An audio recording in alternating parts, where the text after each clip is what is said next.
No se diga más. No se diga más. Por Top Latina. Él es el secretario de Salud del Partido de la Liberación Dominicana, el doctor Rafael González García. Doctor, buen día. Bienvenido. Gracias, buenos días. Bienvenido. Bueno, doctor, usted tiene muchos años, pasó muchos años trabajando en hospitales públicos. Todavía trabajo en hospitales públicos. Sí, y debe conocer muy bien la dinámica de un hospital público en todos los sentidos. Claro. Recientemente estamos hablando precisamente del tema del nuevo protocolo de atención a migrantes irregulares, pero que evidentemente se concentra más que todo en mujeres parturientas.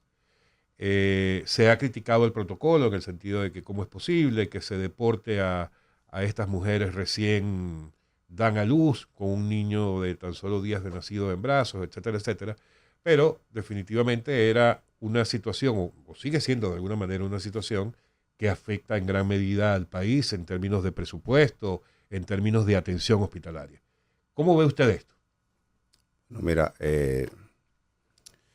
lo primero es que la anunciada medidas del presidente, cuando tocó el tema de los hospitales, nosotros vimos un vacío de conocimiento en relación a cómo se están manejando los hospitales hace años en el país por parte del presidente. Así que parece que no se asesoró bien cuando dijo que en cada hospital se iba a crear un programa de facturación para facturarles a las parturientas haitianas, a los haitianos que asistieran a buscar algún servicio. Y el presidente parece que no le informaron que hace 20 años que cada hospital tiene un departamento de facturación. ¿Y por qué no se aplica eso para los nacionales haitianos?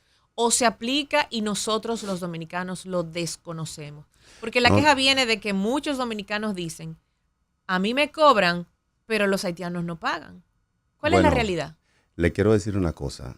Mire, a mí me tocó iniciar la apertura de 2 hospitales. Me tocó iniciar la apertura como cirujano del Hospital Félix María Goicos, que es el Hospital Los Billeteros. Pertenecía al Seguro Social y ahora pertenece a la red del Sistema Nacional de Salud. Y también me tocó iniciar la apertura del Hospital Marcelo Vélez Santana en Herrera, del cual hasta hace unos días era el gerente de cirugía por más de 21 años.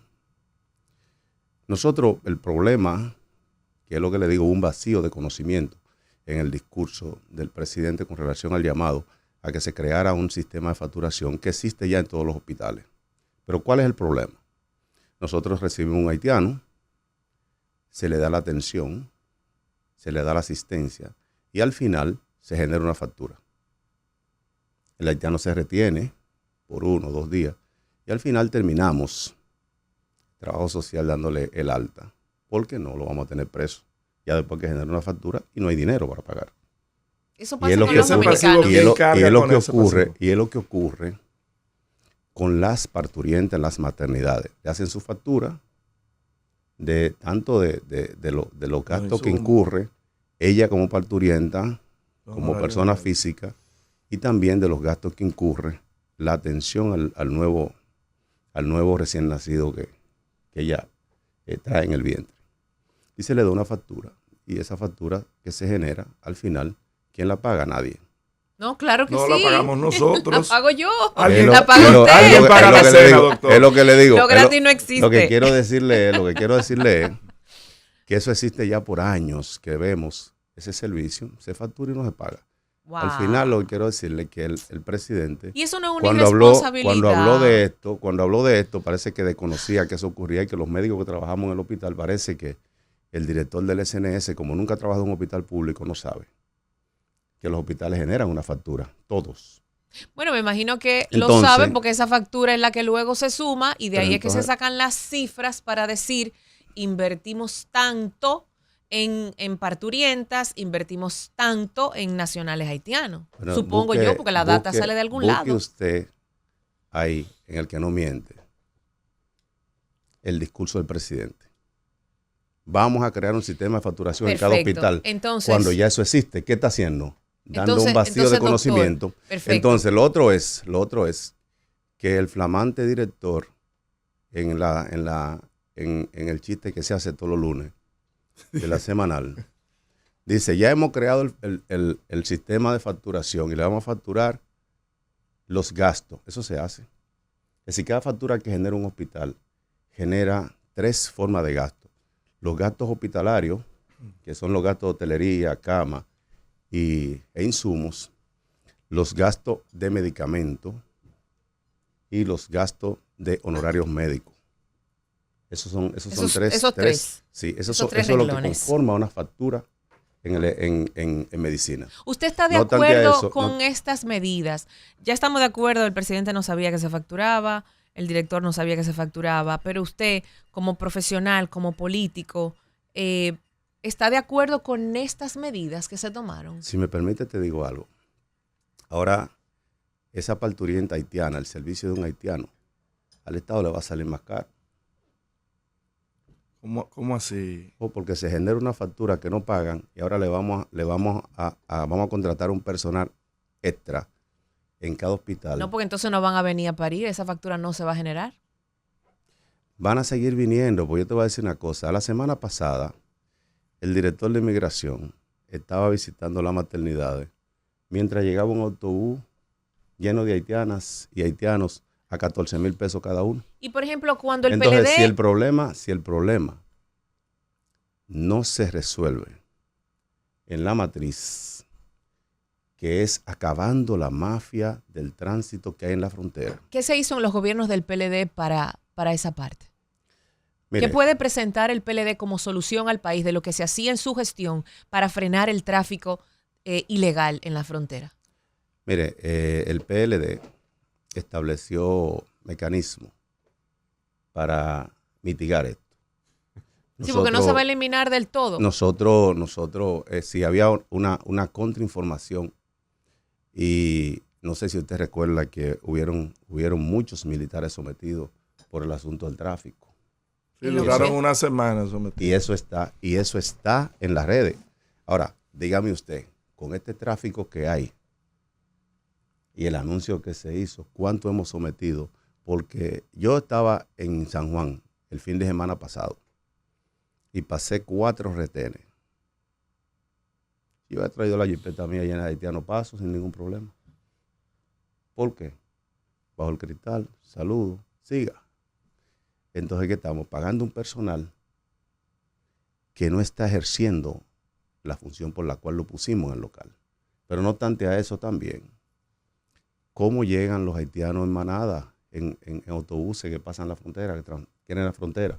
¿Por qué? Porque hay algo en el fondo que no queremos decir. O nos hacemos de la vista gorda o estamos cobrando por esa actitud. No obstante a eso, nosotros tenemos que decir que si no se establece una contrainformación de inteligencia para dar con quienes pagan el peaje, que son los haitianos, y dar con quien cobra el peaje y frenar esa no importa que pongan en los hospitales, lo que pongan, porque van a seguir llegando. Pero, después que una parturienta, yo te hablo como médico, no importa el origen que tenga, llegó al hospital, nosotros no podemos negarle el servicio.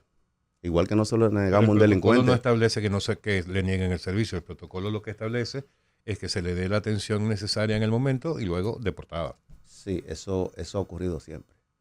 Se le da su factura, se le da eso y nadie paga. Vamos a seguir con la misma pérdida. Pero doctor, anteriormente entonces lo que yo no entiendo se devolvían. A eso voy. Mire, doctor, mire. En los últimos, aquí se habla de que hay 2 millones de haitianos irregulares. Hay quienes dicen que es 1 millón, hay quienes dicen que son más de 2 millones. Pero yo lo que no puedo creerle a nadie es que esos 2 millones o esos 3 millones o esos 4 millones, los que sean, entraron en estos últimos 4 años. O sea, de eso tienen responsabilidad desde Luis Abinader, pasando por Danilo Medina, Hipólito Mejía y Leonel Fernández. 20 años, usted por ejemplo estuvo 20 años al frente de una unidad de un hospital. Sí. ¿Usted alguna vez levantó la voz con temas de pacientes irregulares que tenían que atender en su hospital? ¿O nunca atendió usted en un hospital a un migrante irregular? He dicho que se genera una factura, se retiene el paciente y al final termina trabajo social despachándolo. ¿Pero lo ¿De cuál era denunció dónde? alguna otra institución superior a usted? Sí, o sea, porque mire que ocurre antes, a diferencia después de que el flamante director del SNS lo dirige del 20 acá. Los hospitales hacían un plan estratégico y ese plan estratégico se basaba en ver las oportunidades, ver mi fortaleza y hacer el FODA. Pero no tanto a eso, se basaba en hacer un informe financiero. Y el dinero que perdía el hospital en relación al servicio prestado no pagado, es decir, que no se hacía un pago, era exorbitante. Pero se llamaba la atención que el personal que más dejaba de pagar era el personal extranjero. No sentí que me respondiera a lo que le preguntaba. Le estoy diciendo que se hacía un plan estratégico, el ministerio y el SNS demandaba que cada hospital hiciera un plan estratégico para ver qué pasó el año que vivimos y planificar el año que vamos a vivir. Eso lo hacía cada hospital, hasta el 20. Entonces, en ese informe se hacía un informe financiero, se veían las debilidades, se veían las fortalezas y se hacía un plan para el próximo año, que se evaluaba cada fin de año. No obstante a eso, en ese informe financiero, el hospital tenía que rendir el informe de las cuentas no pagadas. Y la mayoría, le puedo decir, eran extranjeros y eso se informaba al ministerio y se informaba al SNS cuando comenzó a operar. Entonces, no obstante a eso, el que si hiciese o no se tomara una decisión ya no era asunto de nosotros, los médicos y lo que dirigíamos los hospitales. Ahora bien, ¿qué ocurre? Ustedes recuerdan cuando entró la gripe aviar aquí, Haití prohibió a República Dominicana la exportación de huevo y pollo. correcto. Eso creó un problema. ¿Por qué? Porque Haití tenía un estado que funcionaba a un 60, a un 50 tenía un estado. Ahora es un caos. ¿Dónde se va a generar mayor migración? Ahora que hay un caos, o cuando Haití tenía un estado que incluso a nosotros, como socio comercial, nos restringía la importación. Yo soy productor de huevos y yo lo viví. Eso, cuando Haití dijo no, huevo ni pollo de República Dominicana porque hay fiebre aviar. Ellos funcionaban como un estado. Ahora Haití tiene ya 3 años que no funciona como estado. Después de la muerte de Martelly. Tierra de nadie, de Jovenel Moïse. Entonces, después de ahí es tierra de nadie. Y ahora es donde nosotros tenemos que ver que si aquí se arma un tetereque, esa puerta nos queda chiquita a nosotros 5, a nosotros 6, para salir por ahí corriendo. ¿Qué puede hacer República Dominicana para no convertirse en el recipiente de una nación que no funciona, que tiene problema tras problema tras problema y que eso no se convierta en otro problema para nosotros, que ya tenemos los nuestros? República Dominicana lo que tiene que hacer, lo que decía el hoy presidente cuando era candidato, cumplir la ley de inmigración, pero hacerla cumplir en la raíz. Es decir, aquí nadie que no tenga la debida documentación puede cruzar la frontera, pero la cruzan sin incluso... Aquí hay haitianos que tú hablas con ellos y no tienen ni siquiera, nunca en su vida han sacado un pasaporte. No es que no tienen, su país les niega incluso el derecho a una identidad. Entonces sí, ok, si tenemos ese caos ahí, ¿qué es lo que hay que hacer? Hacer una contrainteligencia. Es decir, que yo estoy aquí, pasaron 4 haitianos, entonces hay que mandar a buscar quién estaba depuesto en ese paso y que hay un régimen de consecuencias. Y yo estoy totalmente consciente. Y es el llamado que quiero hacer. Si no se endurece la actitud del no paso en la frontera y se corta el paso ahí, no sirve ninguna medida que se haga post frontera. Es endurecer. El problema está, la matriz está en la frontera. Esa es la raíz. Si usted quiere cortar el árbol, no le pode las ramas, corte el tronco. Pero si ya tenemos las ramas aquí, ¿cómo se procedería? Pongamos el hipotético caso de que usted sea el director del SNS, ¿cuáles serían las medidas a tomar ante ya el problema que se tiene? Perfecto, vamos a detener la hemorragia que hay en la frontera, pero tenemos personas aquí, inmigrantes haitianos, y que van a demandar servicios, no solamente en caso de parturientas, porque se ha significado todo ahí, pero hay muchos trabajadores de la construcción que pueden tener o sufrir una herida ahí. ¿Cómo proceder ante esos casos? Nosotros Para el procedíamos, tema de la facturación. nosotros procedíamos cuando llegaba un haitiano que se caía de un andamio, se caía en una construcción, nosotros procedíamos como hospital con el ingeniero y hacíamos un acuerdo de pago, el ingeniero pagaba.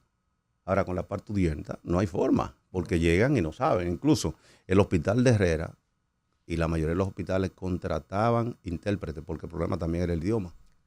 ¿Y quién pagaba el intérprete? El mismo hospital. Es un problema, pero que ese problema no podemos verlo en la diversidad. Nosotros, si tú no puedes alimentar un árbol, si no le pones un poce, que le llegue la alimentación, que llegue la savia bruta, que lleve. Entonces, si nosotros no vamos a la raíz, porque te voy a decir una cosa, llegan por el mar los haitianos. No. Llegan por el masacre se pasa llegan por el no, monte. es por tierra. Entonces, ¿cómo que nosotros, por la frontera. entonces, ¿cómo que nosotros tenemos un contingente militar? Porque yo fui a verlo. Y siguen pasando 11,000 a gota los haitianos. Eso es que no hay control. Y hasta que no se establezcan medidas allá, las de aquí no van a servir. Ahí en la frontera. Sí, es que las de aquí no van a servir porque ¿qué es lo que yo genero? Un servicio, una factura, y seguimos perdiendo el dinero. Ahora perdemos el dinero de que tenemos un oficial de inmigración que también el Estado tiene que pagar, además de la factura. Ahora nos sale más caro. ¿Por qué? Por no ponernos los pantalones y ponerle costo a la frontera. El presidente... Antes, yo le quiero decir una cosa, antes cuando el presidente era Balaguer, yo recuerdo que tenía amigos, cuando yo era estudiante, coño, me pusieron de castigo, perdón, el francés. Propósito. ¿Y qué pasó? Me trasladaron para la frontera, eso era un castigo antes. Trasladaron guardia para la frontera. Ahora pagan para ahora mire, yo le voy a dar tanto para que me traslade para allá. ¿Usted sabe por ¿Y qué? qué es lo que hay en la frontera? Un negocio, es decir, entonces, pero cuando no se quiere ver, es peor que ser ciego. Cuando no se quiere ver. Entonces estamos tomando medidas de cortapisa, medidas sin profundidad, cuando si usted quiere saber dónde está el problema. Pero es que todos sabemos nada más dónde tiene que está. verlo. Todos sabemos dónde está, lo sabía Leonel, lo sabía Danilo, lo sabe Abinader. Y precisamente el presidente del PLD, Danilo Medina, dijo la semana pasada que él iba a encabezar una comisión del PLD para un pacto migratorio y que esperaban la invitación del gobierno. Es decir, que aparentemente el PLD está de acuerdo con las medidas migratorias, con que se apliquen las leyes y que de alguna manera se regule, se organice la entrada de extranjeros haitianos a República Dominicana. Mira, yo te quiero decir una cosa. Yo le dije que produzco pollo, ¿verdad? Tenía yo un empleado haitiano y su esposa salió embarazada. Pero legal. Sí, con su permiso de trabajo. Su permiso, sí. Y su esposa salió embarazada antes de la muerte del presidente de Haití. ¿Tú sabes que ella decidió? Si a parir a Haití. Parió.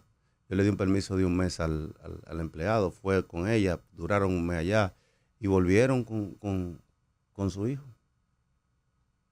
El problema ahora es que Haití no tiene autoridad, que está controlado por banda, y es ahora que el problema hay que verlo y enfrentarlo con la agudeza que debe enfrentarse. ¿Sabes qué decir? Que era porque en esa época no funcionaban los hospitales aquí y ahora sí. Usted estuvo dirigiendo un departamento en uno de los hospitales de la red pública. ¿Cuál es la condición de los hospitales, de los centros hospitalarios en la República Dominicana?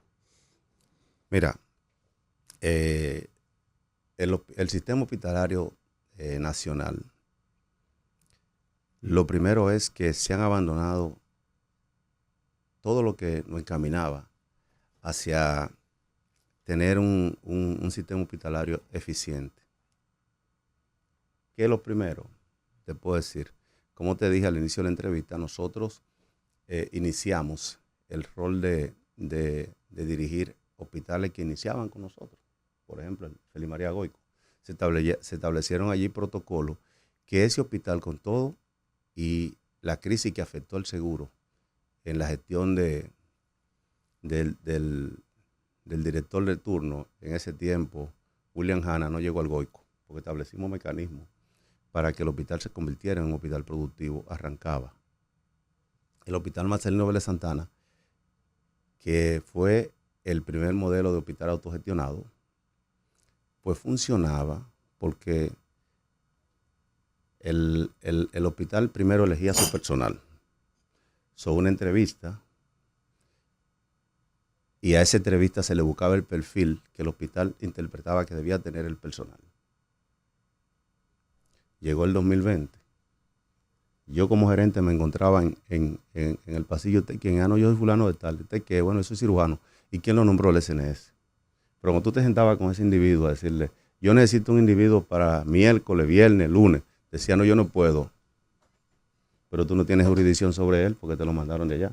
Entonces, lo que ponía el sistema hospitalario como hospital, como ente productiva, era que tú elegías el personal acorde a tu necesidad. Y entonces lo mandaba al MAC, le hacían el nombramiento, pero ese individuo estaba bajo la jurisdicción del hospital. Y eso es lo que nosotros creemos que funciona, porque funcionó. El Hospital de Herrera creó un nombre. Sí, sí. Pero era porque nosotros teníamos especialistas que nosotros mismos evaluábamos. Después de que llegó Mario Lama, eso se abolió. Y entonces hay que mandar todo para que ellos los nombren. Y entonces cuando vienen a ver te mandan el individuo no te voy a decir sin la competencia, pero sin el tiempo, que no está acorde con lo que tú necesitas. Los médicos no están trabajando el tiempo reglamentario que se supone deberían cumplir en un servicio. No me refiero a eso. Me refiero a que la independencia le da a los hospitales la oportunidad en convertirse en unidades productivas. Sí, pero si usted puso el ejemplo de que le mandaron un cirujano que lo nombraron en el SNS y usted le estaba indicando como director de esa unidad, hay que trabajar viernes, sábado y domingo, y esa persona le dice que no, es que no está cumpliendo con el horario que esté establecido. Si te permiten elegirlo y te dice que no, tú no lo nombras, pero te lo mandan. Entonces, ¿qué ocurre? La unidad productiva hospitalaria tiene que tener un eje de servicio, un eje de facturación que funcione, pero también eso debe estar acorde con una planta física que nos permita competir.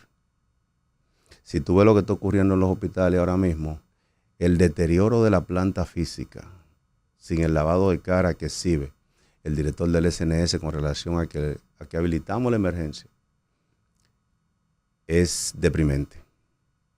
Yo te puedo decir. ¿Cuáles hospitales están en esas condiciones que usted dice? Vaya al Marcelino, decirte una vuelta, y antes era prohibido te encontrar una cama sin sábana. O te la encuentran con el colchón volteado. Pero el sistema artificial de aire acondicionado está cambiado por abanico. Vaya a verlo. Yo no se lo estoy diciendo porque es mentira. Usted haga como ciudadano un ejercicio. Déjame ir a caminar la sala del Marcelino. Usted va a ver abanico de frente a la cama. Que en el inicio de ese hospital nosotros prohibíamos que los pacientes llevaran bulto. Ahora tiene un arbolito que llevan sábana, llevan cosas. Es decir, antes el hospital prohibía que usted llevara sábana, le daba una frisa porque tenía clima artificial. Ahora no. Entonces, pero le puedo decir, ese mismo hospital que hacía... un hospital orgánico entonces. Ese mismo hospital que hacía, que Danilo Medina lo encontró con 6 camas por sala, lo convirtió en privados y semiprivados, 2 y 1 cama por habitación, y que esas 6 camas tenían un solo baño para esas 6 camas, ya usted sabe. Wow. Entonces, avanzábamos, pero ahora eso está en un deterioro tal que da pena.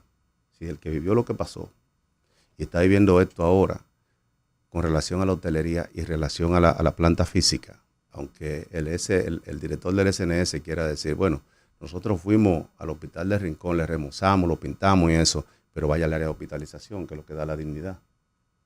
Yo se lo pregunto siempre, se lo comento. Entremos al área de hospitalización, porque la dignidad la da cuando tú te acuestas en una cama que tiene la dignidad. Si yo no puedo ir y decir, bueno, este individuo yo lo voy a operar en el patio de mi casa, Pero entonces, ¿cómo es que Mario Lama continúa ahí dirigiendo el SNS? Porque en la agenda del presidente hay dos cosas que no están. Ni salud ni educación. ¿Qué es lo que está entonces en la agenda del presidente? ¿Usted no le reconoce nada positivo al gobierno del PRM? Sí, yo le reconozco cosas positivas. ¿Cuáles cosas usted le reconoce? Para hacer un ejercicio de justicia. El ejercicio de justicia, él trae. Que si se hace con planificación, funciona el transporte escolar. Eso es un grado de avance. Ahora, ¿qué le reconozco en educación? Él trae, pero le reconozco también que retrocedimos en la tan extendida, porque hay escuelas que tienen que despechar a las 12 porque no tienen niveles lo que están sirviendo. Ahora, le tengo que reconocer en salud que han pintado mucha emergencia. Pero hemos caminado. Vea la publicación. Entonces. Se le ha dado continuidad a proyectos que dejó el presidente Danilo Medina. Sí, pero antes quien remozaba las emergencias era el departamento de la primera dama con una cooperación. Ahora llevan a la vicepresidenta a inaugurar la pintura de una emergencia. Y fue inteligente hacer una intervención simultánea de más de 57 centros hospitalarios de la red. Es un error. ¿No comenzó eso a traer el deterioro en el servicio de salud? Mira, es un error. Es un error. Es un error de dimensiones. Y yo te digo que ahora mismo nosotros, en la Dirección Nacional de Salud del PLD, manejamos, primero, que hay que establecer cuántas camas tenemos a nivel nacional, dónde están distribuidas. Segundo, cuántas camas de unidad crítica tenemos, dónde están ubicadas. Tercero, cuántos quirófanos tenemos, cuántas camas de cirugía están hábiles, porque tener quirófano no significa que sirvan. Si nosotros el partido entregó 13 quirófanos en el Marcelino, hoy funcionan 7. ¿Qué les falta? ¿Por qué están detenidos esos 6? Porque cada unidad necesita un programa de mantenimiento. Y si no se da mantenimiento, se apaga la luz, se daña la cama, no la engrasan, se daña el ventilador de la máquina de anestesia, se comienzan a remendar cosas y al final hay que cerrar la sala. Entonces, si no hay un programa de mantenimiento en los hospitales, y yo no solamente en este gobierno, sino en todos los gobiernos he dicho lo siguiente: es penoso que nosotros compremos un equipo sin que el que no los venda tenga un buen sistema de mantenimiento. Pero el que lo vendía era el hermano del presidente, entonces ¿cómo lo iban a atar a que diera mantenimiento? ¿Y usted sabe ahora quién lo vende? No sé. Pero quien los vendía, no sé quién lo vende ahora, pero quien los vendía. ¿Quién lo vende ahora?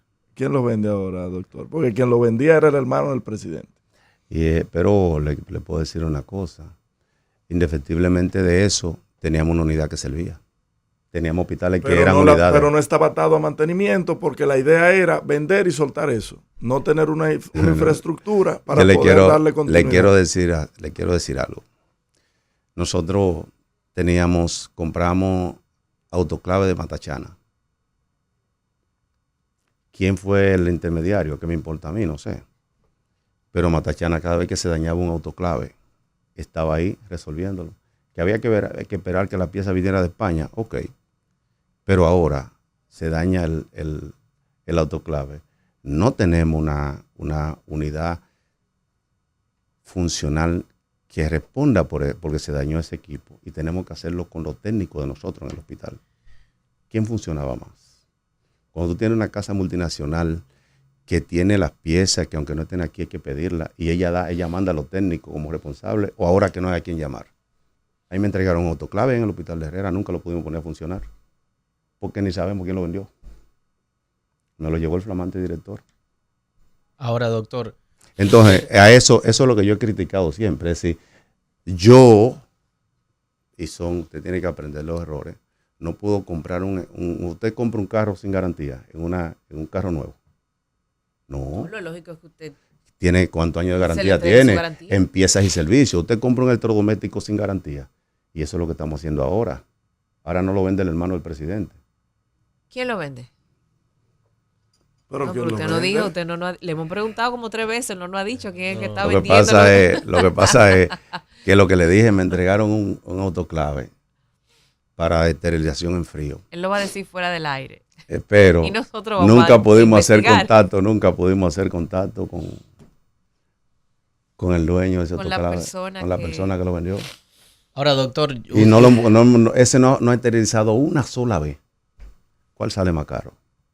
Lo que vende el hermano y funcionan, o lo que venden quien tú no sabes. Sí, pero usted y no funcionan. reconoce que el hermano del presidente se constituye en suplidor del Estado, se ve feo. No es éticamente aprobable. No está bien, porque usted no puede ser juez y parte.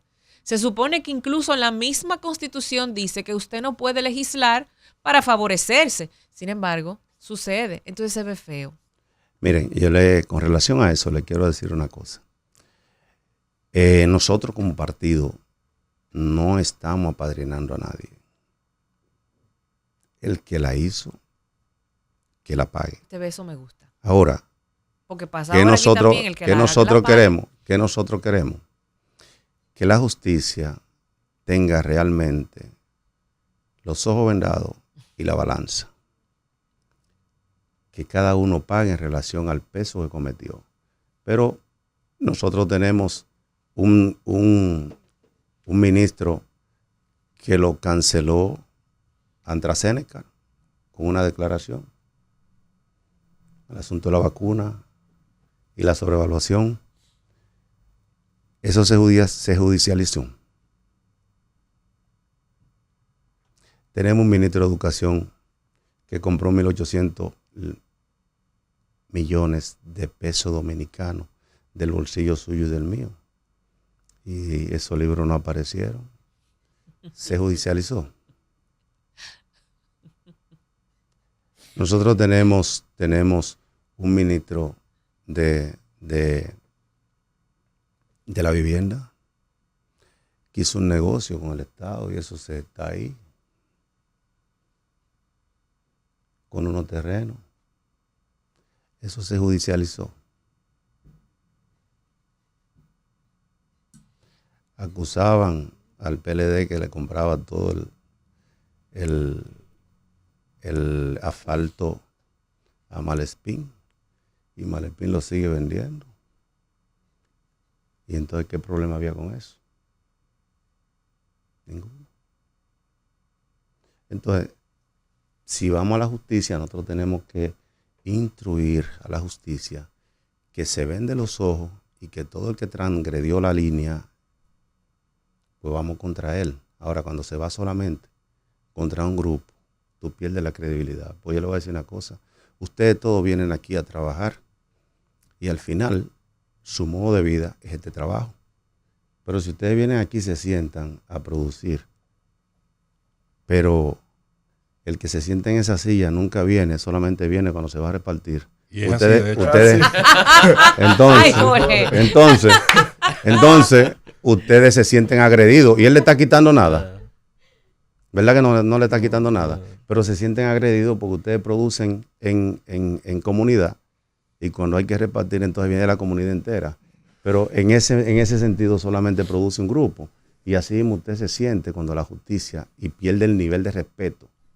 Porque hay un dicho que toda orden debe estar sujeta a la razón. ¿Usted entiende que la justicia no es ciega? No, me está mirando con un solo ojo. Bueno, doctor, gracias Fuerte. por estar con nosotros. Lamentablemente el tiempo siempre es corto, pero gracias, esta es su casa. Gracias. Gracias. No se diga más. No se diga más. Por Top Latina.